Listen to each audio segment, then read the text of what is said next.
Hey Sunnyside, my name's Cam. I play basketball for Minot State, and after college, I want to pursue a career of playing basketball professionally overseas. I think reading and writing is very important because without it, I wouldn't have been able to get to where I am today without it. So today, I'll be reading Above the Rim, How Elgin Baylor Changed Basketball by Jen Bryant.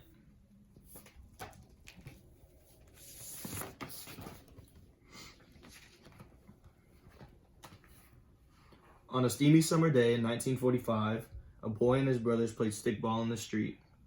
There were plenty of nice parks in Washington, D.C., where people swam or played tennis, basketball, and baseball. But the child was black, and those parks were whites only.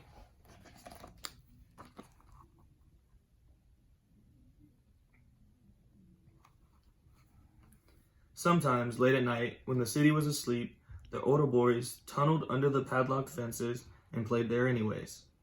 But things can change in time, the child knew.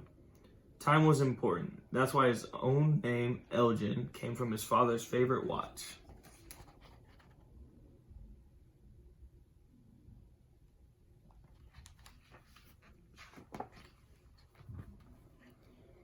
He was 14 when a hoop appeared in the field down the street.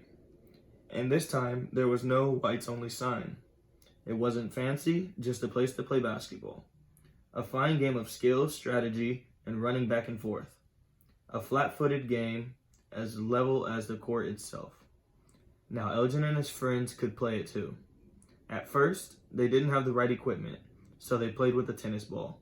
Then someone found a volleyball. Then finally, yes, a real basketball.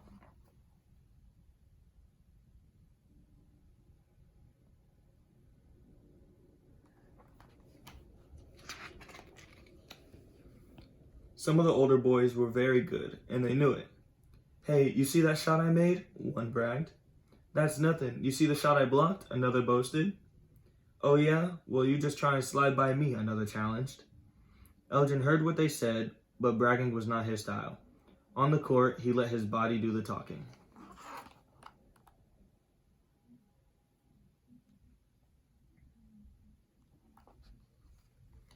In one smooth move, taking off like a plane, he would leap higher and higher and higher, as if pulled by some invisible wire, and then just when it seemed he'd have to come down, no.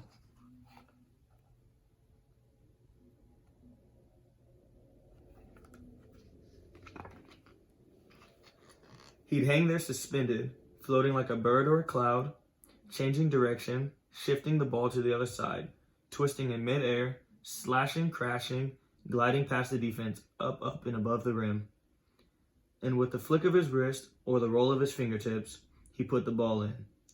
The way he played was so different that people stopped what they were doing and watched. Where did he learn those moves? The other players asked. Elgin didn't have an answer. I don't know, he told them. It's spontaneous.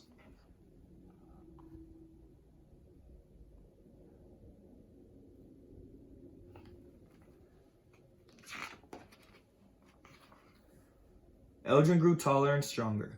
He jumped higher and leaped longer. His friends called him Rabbit. At all-black Spring Garden High, Elgin brought his outdoor moves inside. He could score from anywhere on the floor. A hanging jumper from the corner, or a drive spin shot off the backboard.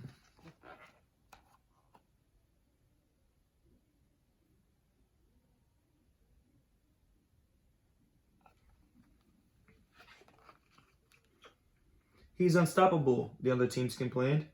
Go, Rabbit, go, the fans cried. As Elgin leaped, turned, and twisted towards the rim, or took on a defender one-on-one, gave a quick head fake, and reverse dunked over him. Whenever Elgin played, people stopped what they were doing and watched.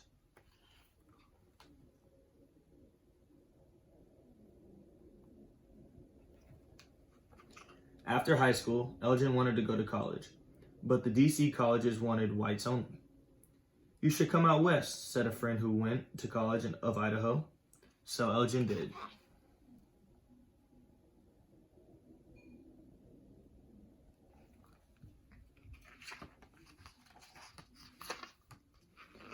It rained hard those first few days, but when the skies cleared, It was time for a game. As soon people in Idaho stopped what they were doing and watched. No one else plays that way, the coaches declared. Where did he learn those moves? They wondered. Elgin didn't have an answer. I don't know, he told them. It's spontaneous.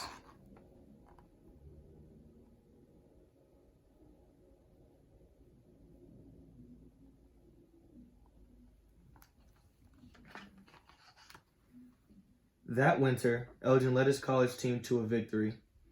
And that winter, far away in Alabama, a black woman named Rosa Parks sat down on a city bus and refused to give up her seat to a white man. That was a victory too. When people learned about Rosa Parks on the news, they stopped what they were doing and watched.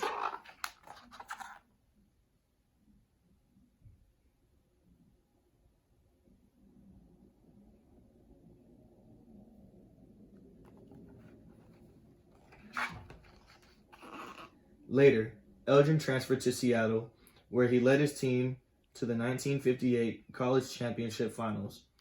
The newspaper wrote a lot about Elgin. They also wrote about the courage of the first black students in Arkansas to sit down in an all-white classroom.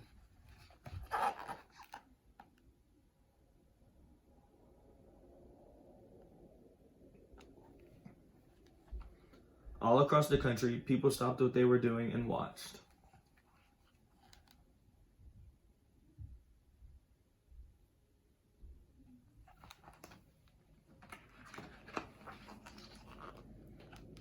In 1958, the Minneapolis Lakers chose Elgin Baylor first out of all the college players in the nation.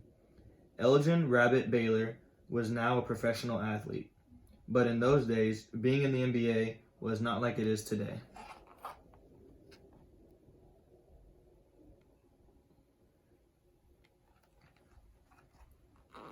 Fans flocked to watch Major League Baseball, but with only 8 teams in the NBA, had a hard time selling tickets.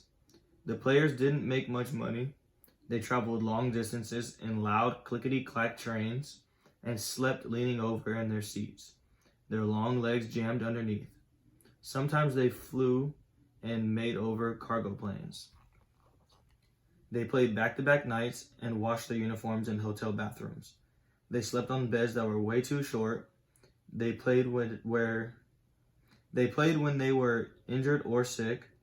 Even so, Elgin played as hard as he could, and so did his Laker teammates.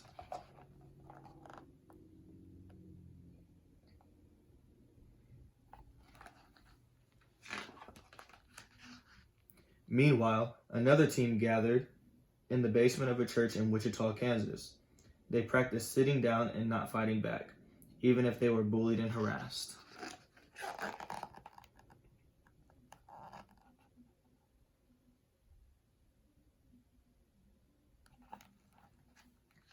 Later, they sat down at a whites-only lunch counter until they were served food.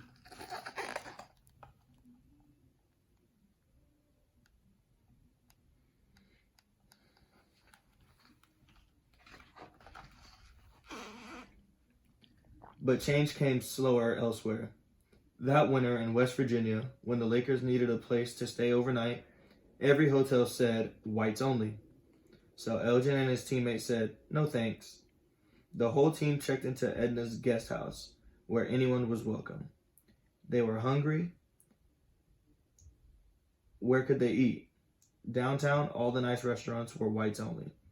Elgin bought some cold food at the bus station and ate in his room.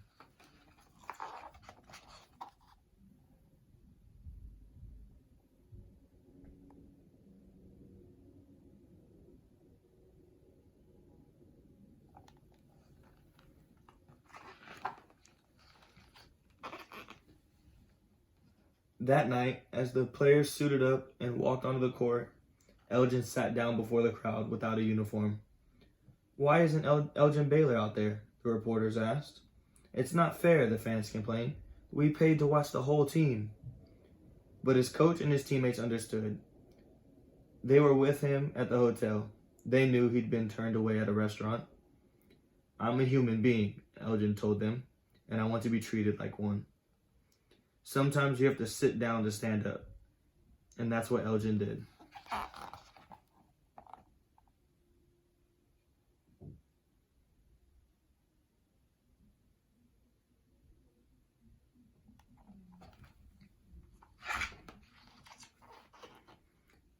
The fans noticed, the newspapers noticed, and the NBA commissioner noticed. A few weeks later, he made a new rule. No NBA teams would stay in a hotel or eat in a restaurant that practiced discrimination.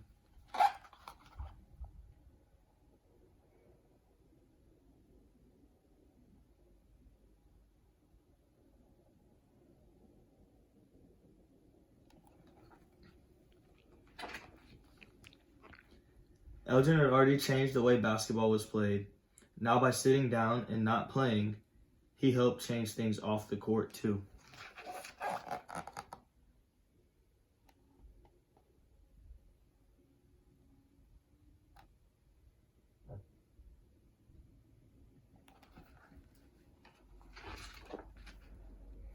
In 1959, Elgin was voted NBA Rookie of the Year. 2 years later, the Lakers moved to Los Angeles, California, where famous people seemed to be everywhere. Fame changed people, Elgin knew, but it didn't change Elgin.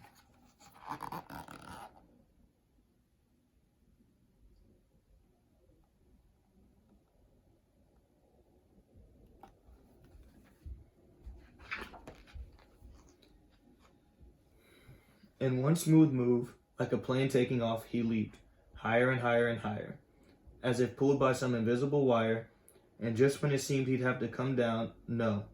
He'd hang there, suspended, floating like a bird or a cloud, changing direction, shifting the ball to the other side, twisting in midair, slashing and crashing, gliding past the defense, up, and above the rim.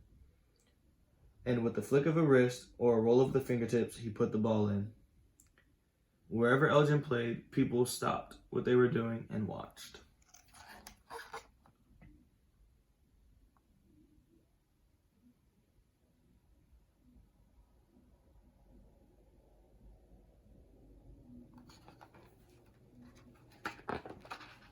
The end. Thank you guys for listening.